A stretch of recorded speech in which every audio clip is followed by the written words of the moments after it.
बाबरी मस्जिद बनाने के ऐलान करने के बाद ही हुमायूं कबीर के ऊपर प्रेशर किया, दबाव बनाया। पहले उसको अपनी पार्टी तृणमूल कांग्रेस ने निलंबित किया, उसके बाद सस्पेंड किया।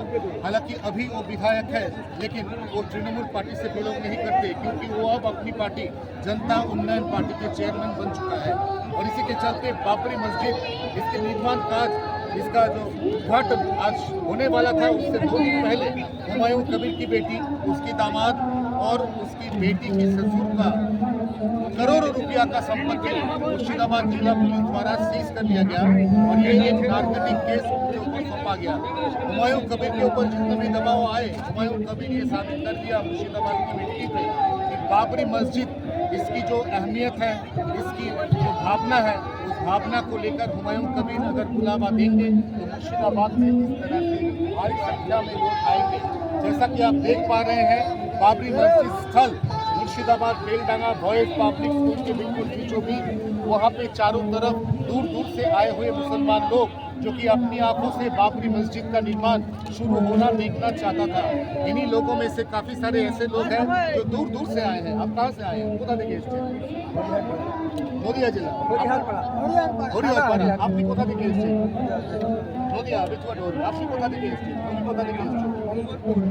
तो ऐसा आप देख रहे हैं कि दूर दूर से लोग आए हैं। हुमायूं कबीर द्वारा निर्मित बाबरी मस्जिद के निर्माण कार्य, इसका शुरुआत अपनी आंखों से वो देख गए और हुमायूं कबीर जिस तरह से हाथ हिलाए, ये गौरतलब है, जाहिर सी बात है कि इस तरह की भीड़ देख के वो भी बहुत মসজিদ সংস্কারের সঙ্গে দাঁড়িয়েছে।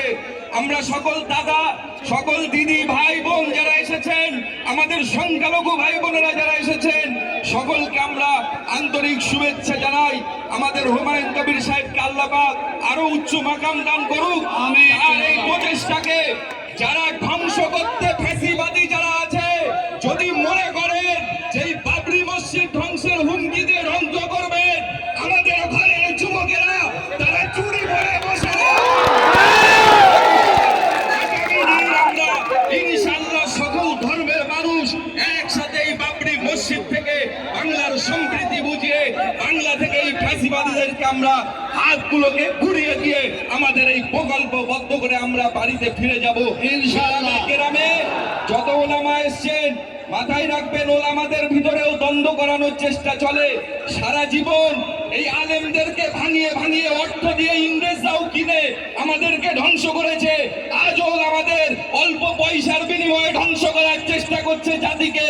একত্রিত হন, আমাদের আগামী দিন একসঙ্গে এই অধিকার, এই বঞ্চনার শিকার আর মানছি না, আমরা লড়াই করে বুঝে নেব ইনশাআল্লাহ। দোয়া করবেন।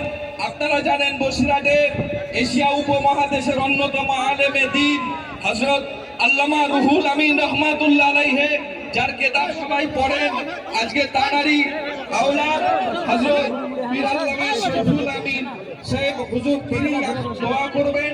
দোয়ার মাধ্যমে তারপরে আমরা ভিত্তি স্থাপনের জায়গায় পৌঁছবো। সকলে বসে যান, একটু তাকবীর, নারায়ে তাকবীর।